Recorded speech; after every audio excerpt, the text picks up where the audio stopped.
Want to know how to create a mini digital dice roller with animation in Java?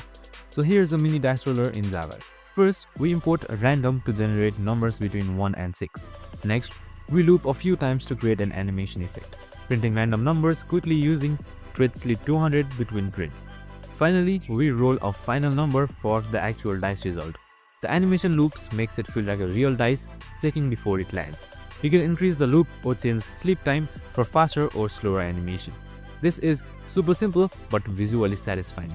You can just simply copy paste the code and modify it by yourself, and I'm just going to show you by running the code right here. And that's it, super simple and easy. I hope this video helped. If it did, make sure to like, subscribe and tune in with us for more of these videos. Have a good day and see you in the next one.